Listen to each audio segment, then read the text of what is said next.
सॻियूं बरसा कच्चे में ॿोॾि जे तबाहकारियुनि खां पोइ अञा ताईं रोड रस्ता बहाल न थी सघिया। SS न्यूज़ जे रिपोर्टर रहमान फिदा अब्बासी मूजिबि सवें ॻोठनि खे पकी सां मिलाईंदड़ अमन चनो ढंढ मथां तामीर थियल पुल वारो रस्तो बहाल न थियण करे कच्चे में रहंदड़ सवें ॻोठनि जे हज़ारे माण्हुनि जी ज़िंदगी मफ़लूज बणियल आहे।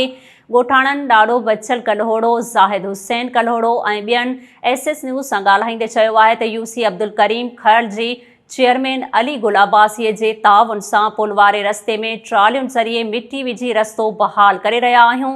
हुननि तक जे चूंडियल नुमाइंदनि ऐं आला इख़्तियारियुनि खां मुतालबो कयो आहे त ढंढ मथां नई पुल तामीर कराए बेचैनी ख़त्म कई वञे।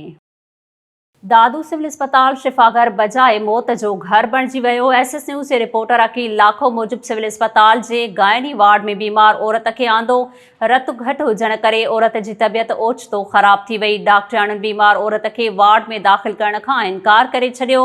औरत तड़पंदी रही जॾहिं त मजबूर थी वारस बीमार औरत खे सेवण खणाए विया। PP शहीद भुट्टो अॻवान इमाम बख़्श खोसो सिविल अस्पताल में एहतजाज कंदे ॿुधायो आहे त डॉक्टरनि संदसि बीमार औरत जो इलाज नाहे कयो।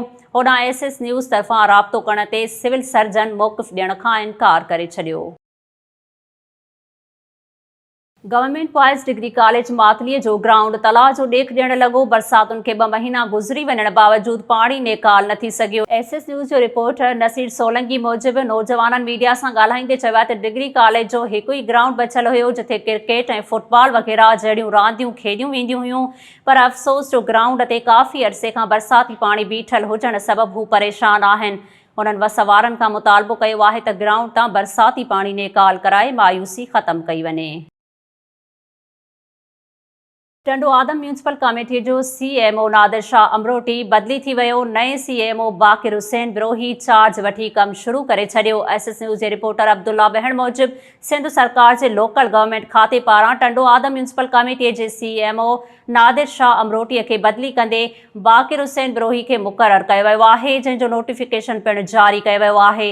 नए आयल CMO बाक़िर हुसैन बिरोही चार्ज वठण शर्त शहर जे मुख़्तलिफ़ इलाइक़नि में शाह अब्दुल लतीफ़ लाइब्रेरीअ जो दौरो करे इंतज़ामनि जो जाइज़ो बि वरितो। मोहब्बतेरो में नवाब शाह जे थैलीसीमिया केयर सेंटर हिकु ॾींहुं वारे रत जे अते जी कैंप लॻाई वई, जंहिंमें वॾे अंग में माण्हुनि शिरकत करे रत जो अतियो ॾिनो। SS न्यूज़ जे रिपोर्टर ग़ुलाम अब्बास सियाल मूजिबि सेंटर जे मैनेजर मुजीबुर रहमान ॿुधायो आहे त हिन वक़्तु थैलीसीमिया सेंटर में 2500 खां वधीक ॿार रजिस्टर आहिनि। उन्हनि मां हर रोज़ 150 ॿार अचनि था, जिन खे मुफ़्त में रत, दवा, मानी, लेबोरेटरीअ जूं टेस्टूं ऐं ॿियूं ज़रूरी शयूं फ़राहम कयूं वञनि थियूं।